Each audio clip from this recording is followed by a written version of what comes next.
बिस्मिल्लाहिर्रहमानिर्रहीम अस्सलाम वालेकुम रहमतुल्लाह। जिस तरीके से आसिफ अली जरदारी को आखिरी वार्निंग दे दी गई है और आखिरी वार्निंग के अंदर आखिरी अल्टीमेटम के अंदर बता दिया गया है कि आपने 28वीं तरमीम क्योंकि पास नहीं की, जिसकी वजह से बजट सेशन रोक दिया गया है। ये जो बजट सेशन रोका गया है, ये आसिफ अली जरदारी ने एक चाल चल के, एक पॉलिटिकल कार्ड खेल के ये चाल चली और बजट सेशन कॉल कर लिया। तो इसका खमियाजा अब आसिफ अली जरदारी को भी भुगतना पड़ेगा।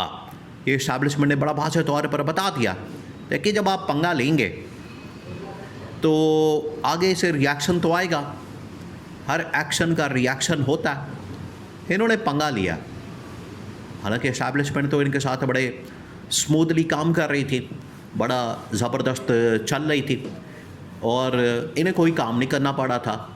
सारा कुछ काम तो, सारे मामला तो इस्टेब्लिशमेंट ने संभाले हुए थे पिछले तकरीबन कोई 2-2.5 साल से, ख़ास तौर पर 1-1.5 साल से। आप ज़रा सोचें कि पिछले 1-1.5 साल से एक वक्त पाकिस्तान इंडिया की जंग लग गई, इस्टेब्लिशमेंट एक्टिव तब से, जंगी महाज के ऊपर भी, इंटरनेशनल महाज के ऊपर भी, डिप्लोमेटिक लेवल के ऊपर भी। वो तकरीबन 6 महीने साल उसमें निकला।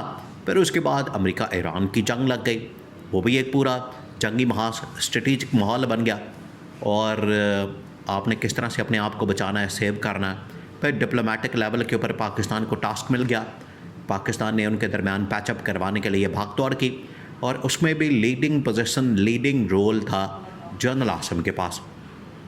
तो ये तमाम की तमाम चीज़ें पिछले 1-1.5 साल के अंदर जितनी भी डेवलपमेंट्स हुई हैं, उसमें जो लीडिंग रोल था वो जनरल आसिम के पास था, वो किसी और के पास तो था नहीं, जिससे बिल्कुल वाज़ेह होता है। ये इसी वजह से इस्टेब्लिशमेंट ने इनके ऊपर दबाव डाला। इस्टेब्लिशमेंट ने इनको कहा कि असल तो ताकत, असल तो पावर, असल तो करने वाले हम लोग हैं, आपको लाने वाले, इक़्तिदार देने वाले, पावर में बैठाने वाले। और पिछले 1.5-2 साल से पाकिस्तान के अंदर भी, पाकिस्तान के बाहर भी जितने भी मामलात हैं, वो इंटरनल सिक्योरिटी के, पॉलिटिकल, इकोनॉमिक के मामलात हैं या फिर इंटरनेशनल लेवल के ऊपर डिप्लोमेटिक जंगी मामलात हैं, तमाम के तमाम तो इस्टेब्लिशमेंट ने संभाले हैं। आप ना 9 में ना 13 में, ये इस्टेब्लिशमेंट ने इनके ऊपर कई मरतबा वाज़ेह किया।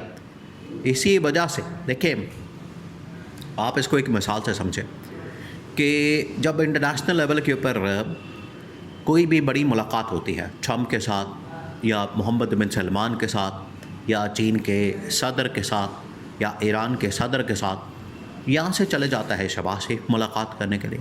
शहबाज शरीफ के पल्ले है क्या? शहबाज शरीफ कौन सा लीडर? शहबाज शरीफ ने कौन से वोट हासिल किए हैं? शहबाज शरीफ ने कौन सा पब्लिक सपोर्ट से गवर्नमेंट हासिल किया? जो आजकल उसके पास मौजूद है, जो इस स्टेज के ऊपर पहुँचा है, जो इसको गवर्नमेंट मिली है, वो तो इस्टेब्लिशमेंट ने दिलवाई।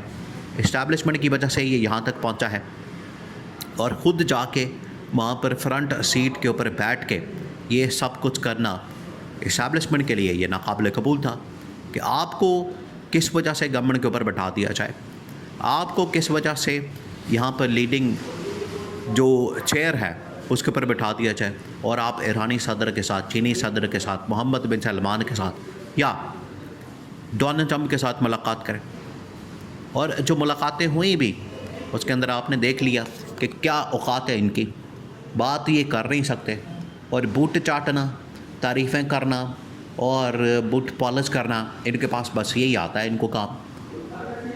अपने बड़े की ये तारीफ़ें करते नहीं थकते और छोटे के ऊपर ये जुल्म और जबर करते हैं, आवाम के ऊपर जुल्म और जबर, और कि कोई बड़ा मिल जाए तो उसकी तारीफ़ें करना शुरू कर देते हैं। ये जो मुनाफ़क़त, तो ये बात इस्टेब्लिशमेंट को पसंद नहीं थी। जनरल आसिम उन्होंने कहा कि सारा कुछ किया मैंने है, जंग मैंने जीती, मामलात मैंने चलाए, ईरान अमेरिका के दरमियान दोस्ती मैंने करवाई जनरल आसिम ने। आप जाके वहाँ पर फ्रंट सीट के ऊपर बैठ जाते हैं, तो जनरल आसिम को ये बात पसंद नहीं थी। इसी वजह से उन्होंने रास्ता निकाला था कि अब सरबराह मुमलिकत बनना। सरबराह मुमलिकत बनने का मतलब ये है कि फिर जनरल आसिम इंटरनेशनल लेवल के ऊपर जब भी कोई मुलाकात करेंगे, मीटिंग करेंगे, बात करेंगे, इंटरेक्शन करेंगे, ऑपरेट करेंगे, वो फिर सरबराह मुमलिकत या एक सदर के तौर पर वर्दी के अंदर यूनिफॉर्म में एक सदर के तौर पर काम करेंगे। ये है इसके पीछे कॉन्सेप्ट। तो अब आसिफ अली जरदारी तक तो पैगाम पहुंच गया। अब शहबाज शरीफ क्या कर रहा है? देखिए, शहबाज शरीफ को ये टास्क दिया गया था कि आपने पीपल्स पार्टी को कन्विंस करना हर हाल में, किसी भी कीमत पर, बाय हुक और बाय क्रुक।